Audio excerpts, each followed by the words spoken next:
Sometimes I think we all have a story we're just waiting to tell, a secret corner of our hearts we keep locked away.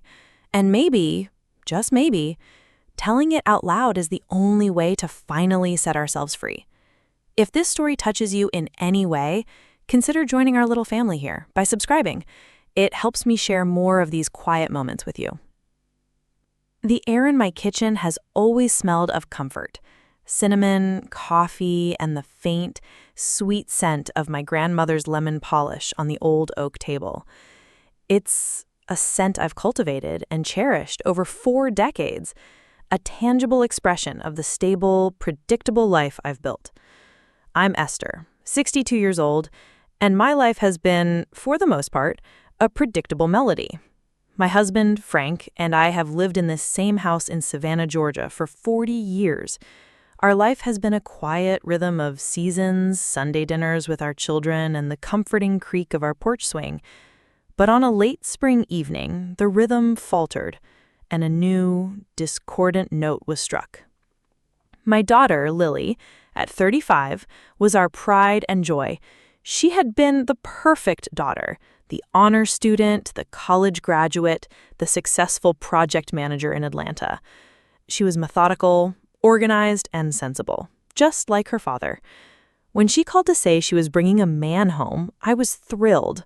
My heart, a quiet, sensible organ, fluttered with a rare excitement. I immediately began planning the menu. A roast, some mashed potatoes, maybe a peach cobbler for dessert. But then came the hesitant pause, a long, drawn-out silence that hung on the phone line like a heavy drape. "Mom," she began, her voice a little too soft, a little too careful. "His name is Daniel. He's an artist, and he's a few years younger than me." The way she said it, as if she were confessing a secret, sent a small shiver down my spine. An artist. The word conjured images of bohemian chaos and financial instability, things that had no place in our carefully structured world. Younger? The age gap wasn't significant, but it spoke of a different world, a different set of values. It was an odd combination, a strange puzzle piece that didn't fit into the neat picture I had of her life. For the next 2 weeks, I found myself in a state of quiet agitation. I'd catch myself staring out the window at the neighbor's well-manicured lawn, wondering about this Daniel. Would he have a beard? Would he have tattoos? Would he drive a beat-up car? I felt a pang of guilt for these judgments, but I couldn't help it. I wanted the best for my daughter, a good man, a stable life. My mind, trained on decades of practicalities, could not reconcile this artist with the man who would be one day my son-in-law. That Saturday, the Georgia sun beat down on our sleepy street as a dusty pickup truck, its bed filled with what looked like old lumber and rusty metal, rumbled up our driveway. It was not the sleek sedan I had pictured. The truck groaned to a stop, its engine sighing heavily, and a man emerged from the driver's side, tall, with a shock of dark, untidy hair, and a beard that looked both meticulously groomed and completely wild. His arms were a canvas of dark ink, intricate designs that twisted and turned with every movement. He was Daniel, and he looked nothing like the respectable men Lily had dated before. "Daniel, this is Frank," Lily said, her voice a little too bright. She rushed to him, her face alight with a happiness that was undeniable. And for a moment, my heart softened. But then Daniel walked towards us, and the unease returned. He approached with an easy confidence that I found unsettling. He didn't just shake my hand. He took it in both of his palms calloused and warm. He held my gaze with a directness that made me feel seen, as if he were looking not just at my face, but into the history etched there. "It's an honor to meet you," he said, his voice a low, rumbling baritone. "Lily has told me so much." He smelled of turpentine and something clean and earthy like rain-soaked wood. It was an intoxicating yet foreign scent in my rosewater-scented world. That first evening was a lesson in conversational acrobatics. We sat at the dining table, the air thick with tension. Daniel spoke with a passion I rarely heard, about his sculptures, his art, about finding the story in discarded things. He talked about a rusty piece of metal from an old car he was turning into a sculpture of a bird. Frank, a man who built his life on predictability and facts, simply nodded politely, his fork moving methodically. He was a man of few words, and these conversations were clearly not in his vocabulary. I, on the other hand, found my thoughts returning to Daniel's tattoos on his arm, wondering about the stories they told. I couldn't help but feel a pang of judgment. This man was not a good fit for my daughter. He was a wild card, an unknown variable in our carefully constructed equation. Later, as I was clearing the dishes, Daniel approached me. "That was a delicious meal, Esther," he said, his voice quiet. "Thank you." He then gestured to the dining room table, a beautiful antique that had been in my family for generations. The grain on this wood is beautiful. It has such a powerful history. I was taken aback. No one had ever commented on the grain of the wood. They had commented on the food, the flowers, the tablecloth, but never the table itself. It was a strange, disarming compliment. It felt as if he saw the world not through a lens of convention, but through a lens of deep, quiet observation. That night, as I lay in bed, the scent of lavender on my pillow, I couldn't shake the feeling that Daniel was a storm brewing on the horizon. He was a force of nature, and my neat, tidy life felt as fragile as a house of cards. His presence had already begun to shift the air, to stir the dust of our quiet existence. The next morning, an uncharacteristic sound filled the house, laughter from the backyard. It wasn't the polite, reserved chuckle that Frank usually offered to neighbors, but a deep, uninhibited laugh that felt foreign and a little unsettling. I went to the kitchen window and saw Frank, my quiet, stoic husband, showing Daniel his old workshop. The two of them, so different in every way, were now connected by a simple, broken birdhouse that Frank had made decades ago. A relic from a past I barely remembered. Daniel was not just looking at it, he was studying it, his fingers tracing the weathered wood. "You can see the care you put into this," I heard him say, his voice full of genuine admiration. My husband, a man who rarely showed emotion, was smiling, a real, easy smile that reached his eyes. This was unsettling. Frank's idea of a good time was fixing a leaky pipe, not discussing the care and story behind a piece of wood. It was as if Daniel were speaking a language Frank understood, but I didn't. This quiet, artistic stranger was connecting with my husband on a level I hadn't seen in years. It was both heartwarming and deeply unsettling. Later, while I was arranging a bouquet of hydrangeas for my garden, Daniel found me. He was holding a small, framed black and white photograph, one of the many that decorated our living room mantel. It was a picture of my parents on their wedding day. My mother, beautiful and nervous in a simple lace dress. My father, handsome and strong in his best suit. "This is a wonderful photo, Esther," he said, his voice soft. "He has such a powerful face. You can tell he was a man who made tough decisions. And look at his hands, calloused but gentle. I can see the story there."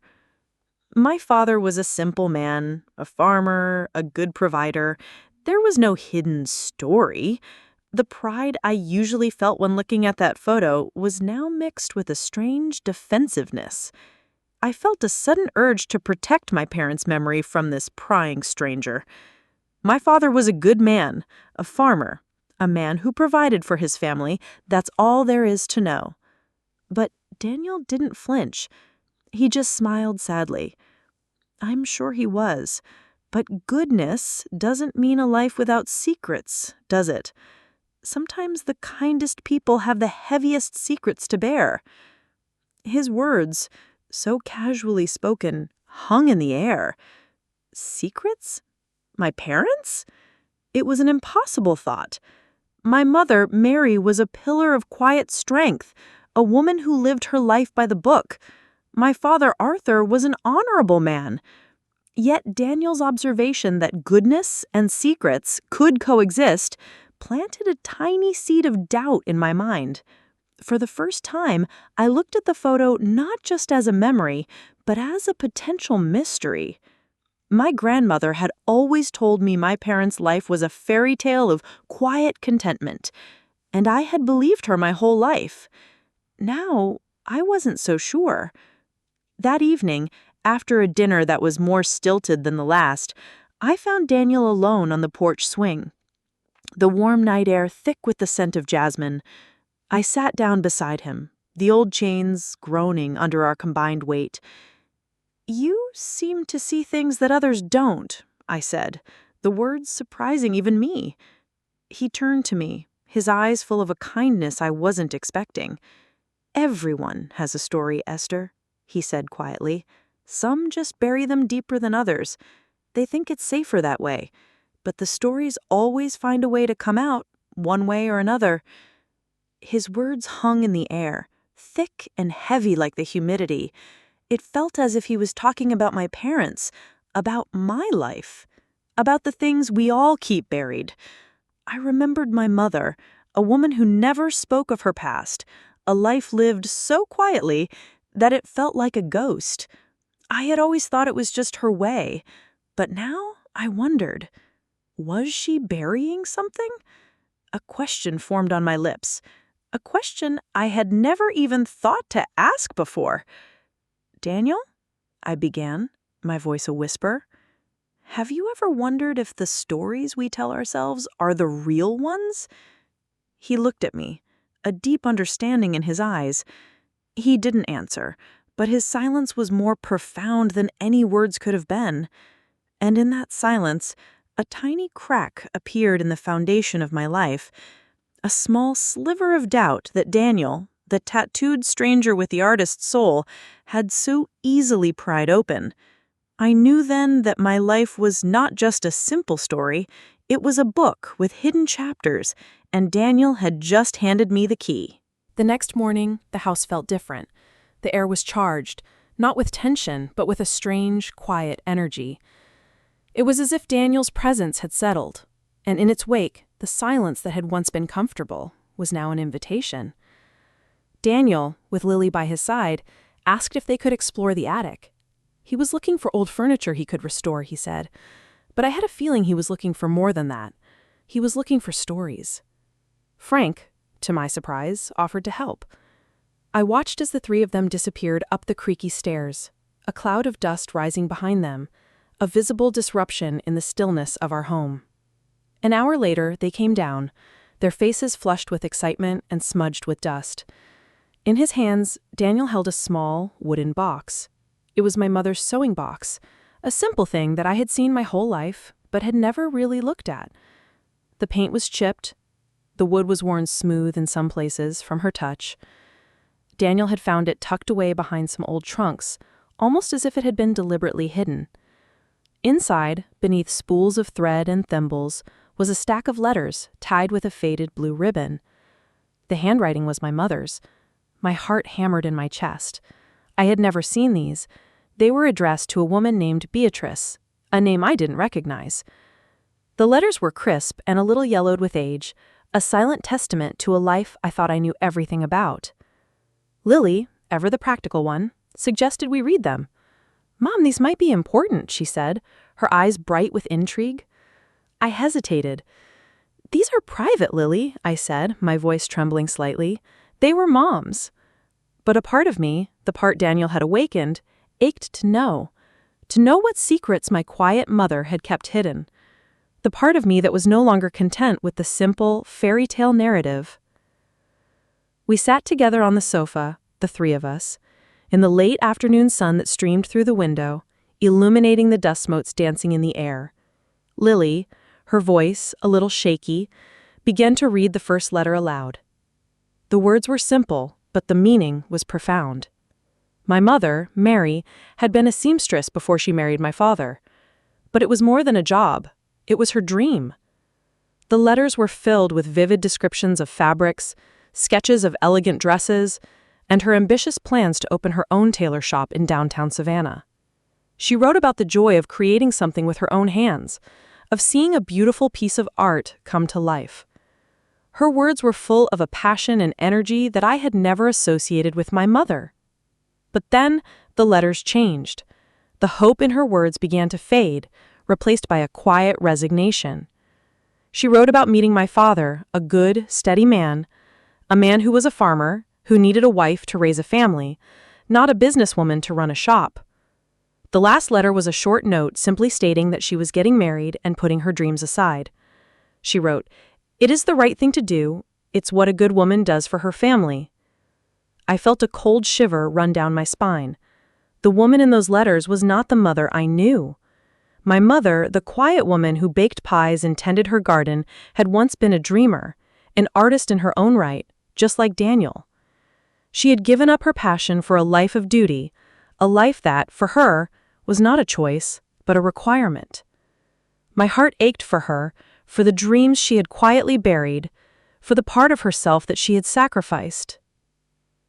That evening, I found Frank sitting alone in his workshop, the old wooden birdhouse resting on his lap. I sat beside him, the silence between us heavy with the weight of the past. The scent of sawdust and motor oil filled the air, a familiar scent that now felt heavy with unspoken truths. "Frank," I began, my voice soft, "did you know Mom wanted to be a seamstress? To have her own shop?" He looked up at me, his eyes tired. He didn't answer right away, just ran his hand over the worn wood of the birdhouse. He said, "I knew she loved to sew, but it was a different time, Esther. A wife's place was in the home. She was happy, wasn't she?" His question hung in the air, a devastatingly simple question that I now couldn't answer. Was she happy? Or had she simply become what she was supposed to be? It was a terrible thought, a crack in the foundation of the idyllic family history I had so carefully preserved. Daniel, the strange tattooed man, was the one who had made me see it. The secret he had helped us uncover wasn't just my mother's, it was the unspoken truth of a generation. It was a truth that made me question everything I thought I knew about the foundations of our family. The quiet revelation about my mother's sacrificed dream was just the beginning. It was as if Daniel's presence was a divining rod, pulling up secrets from the soil of our past, secrets we had all been walking over for decades. The next day, while Frank and Daniel were fixing an old fence that had been leaning precariously for years, a task Frank had been meaning to get to for at least a decade, Daniel found something else. He found a crumpled piece of paper tucked inside a loose plank of wood, a place where squirrels had built nests and forgotten treasures had gathered dust. It was a newspaper clipping, yellowed with age, from the local Savannah newspaper in the late 1960s.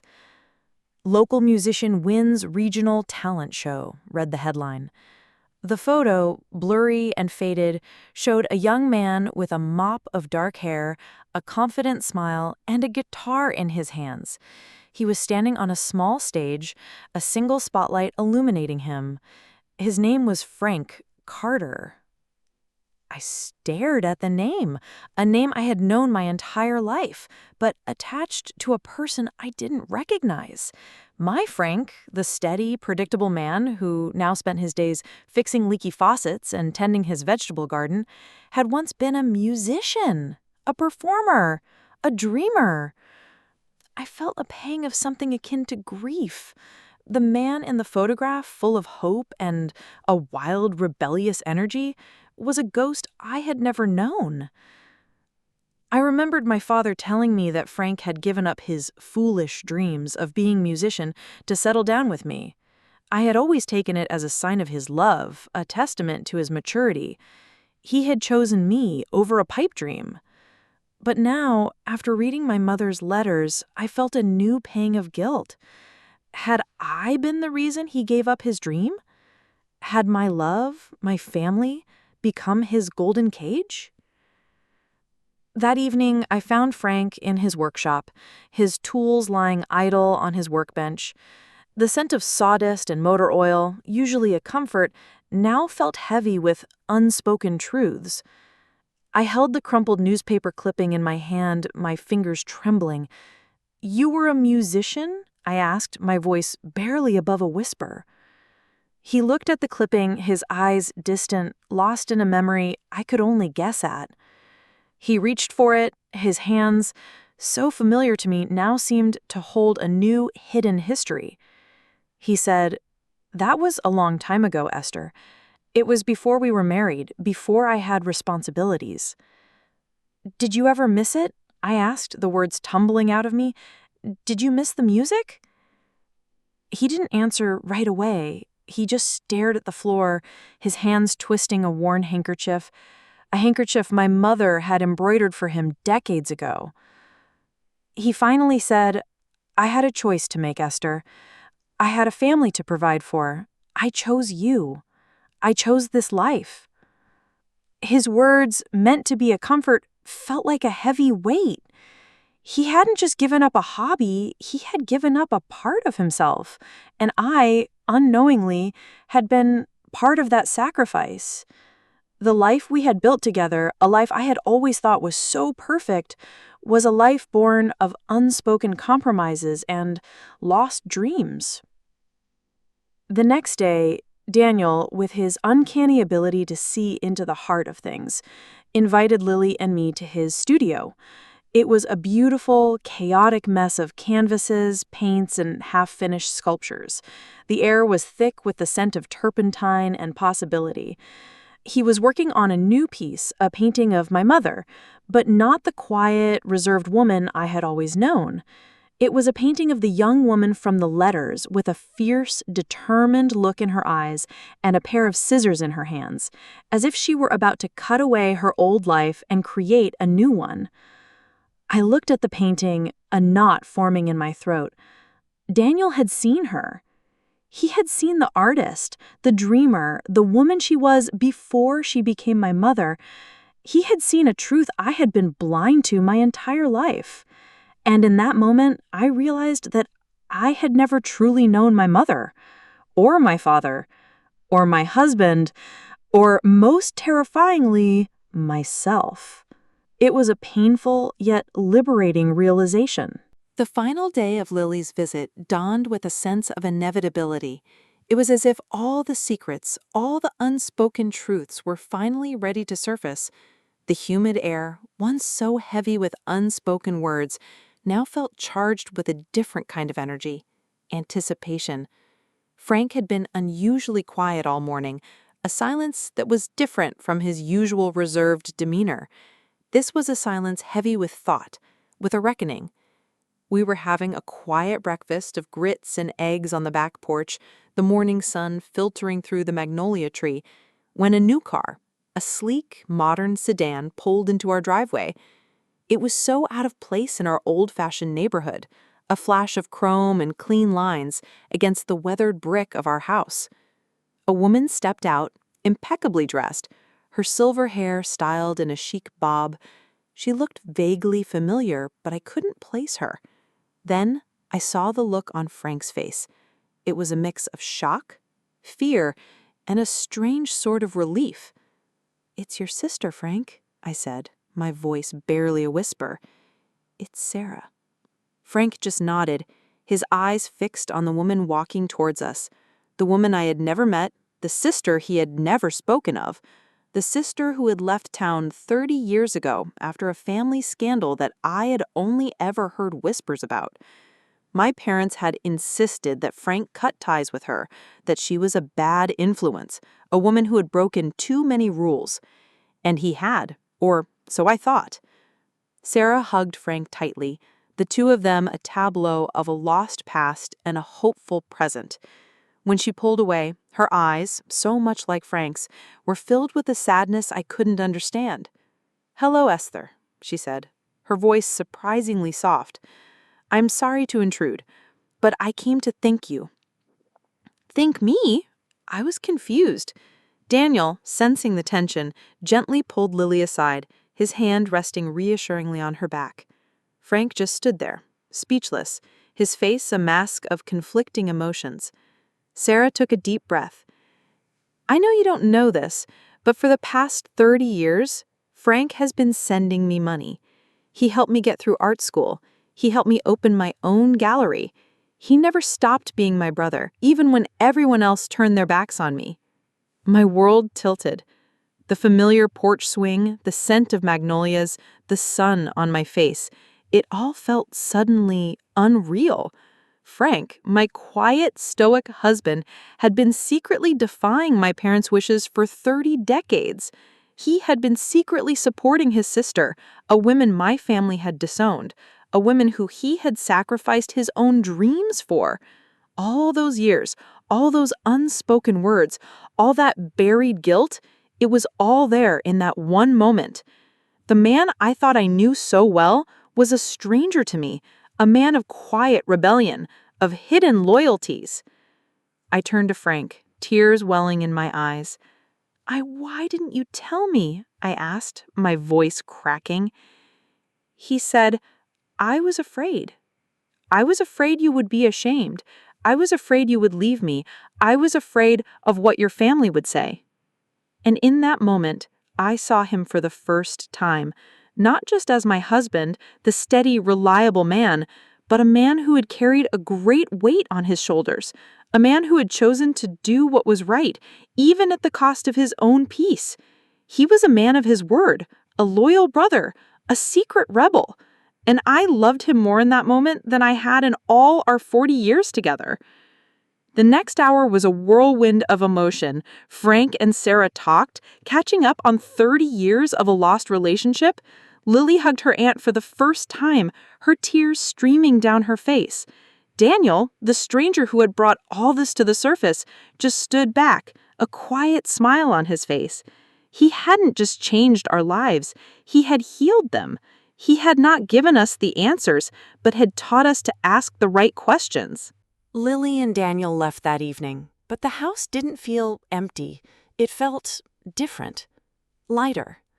The air, once so thick with unspoken secrets and buried dreams, now felt fresh and clean, filled with the possibility of new beginnings. The old silence, which I had once found so comforting, was gone, replaced by a new, more honest quiet. Frank and I sat on the porch swing, our hands intertwined. The old chains creaked a new rhythm, one of openness and honesty. We didn't need to speak to know what was in each other's hearts. You know, Esther, Frank said quietly, his gaze fixed on the darkening sky, now a deep velvet scattered with the first stars. I've been thinking about the music, about my guitar. I think I might start playing again. I squeezed his hand. I think that's a wonderful idea, Frank, I said, a genuine smile on my face, a smile that reached my eyes for the first time in a long time. It was not just a suggestion, it was a promise of a new chapter, a reclaiming of a part of him that had been lost for 40 years. We sat in silence for a while, the crickets chirping and the humid night, the familiar smell of jasmine and gardenias filling the air. My life wasn't the perfect, tidy tapestry I had always believed it was. It was a beautiful, messy, complicated thing, woven with threads of sacrifice, love, and quiet rebellion. The perfect picture of my parents and my marriage, the one that I had carefully preserved for so long, had been shattered. But in its place was something real, something vibrant, something that felt more alive.